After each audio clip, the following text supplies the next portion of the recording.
বিষয়বস্তু হচ্ছে আমি একদিন রাজা হব। একদিন আমি রাজা হব।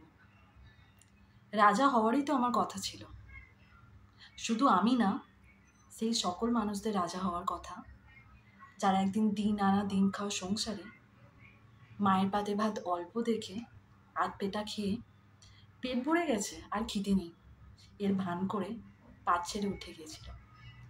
ঘরে হাঁড়ি চাপেনি দেখে যারা আজ অমুকজনের বাড়িতে কে এসেছি বলে কাটিয়ে দিয়েছিল।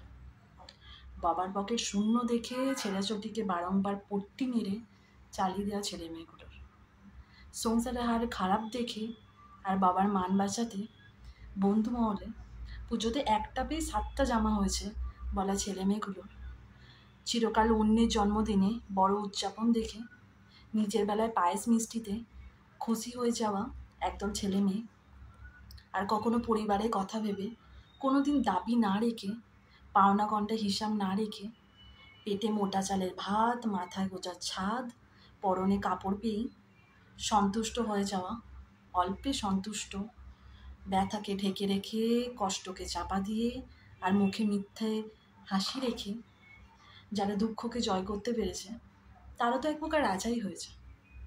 তারা কি রাজা হয়নি? এই রাজা শব্দটার সংজ্ঞা যার যার কাছে ভিন্ন।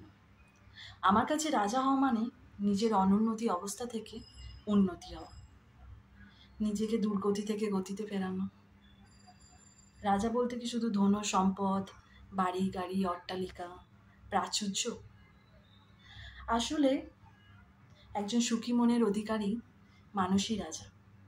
তিনিও রাজা যিনি প্রতিবন্ধকতাকে হারিয়ে সাফল্য জয় করেছেন। সেই সকল মানুষগুলো রাজা যারা যাহার যা আছে তাতেই খুশিতে থাকা মানুষগুলো রাজা। আসলে রাজা একটি শব্দ মাত্র। রাজা হওয়াটা নিজের কাছে। আপনি ভাবলেই রাজা, না হলেই ফকির। সুখকে অর্জন করতে পারা মানেই রাজা হওয়া। আপনি আপনার বাস্তব পরিস্থিতিকে মেনে নিতে আর মানিয়ে নিতে পারলেই আর দুঃখকে কাটিয়ে উঠতে পারলেই আপনি রাজা হয়ে গেলেন। একজন ফকিরও একদিন রাজা হয় যদি থাকে কঠোর পরিশ্রম ও মনোবল। কেন কি পরিশ্রম হলো সাফল্য অর্জনের চাবিকাঠি।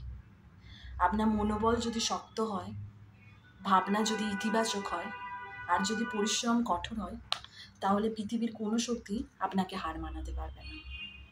আপনার কাছে কোনো বাধাই বাধা হবে না।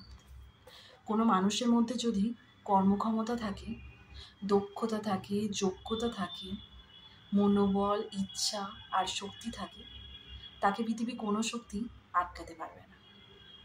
ঠিক যেন ছত্রাকের মতো, তাকে যতই মাটি চাপা দাও সে মাটি ফুঁড়ে মাথা চারা দিয়ে উঠবে। কর্মমুঠ মানুষেরা আসলে হাজার হাজার রক্ত গোলাপের মাঝে সাদা ক্যালেন্ডুলা। কর্মমুঠ বা পরিশ্রম মানুষদের কর্মই তাদের জয়ী করে, আর এই জয় তাদের একদিন রাজা করে।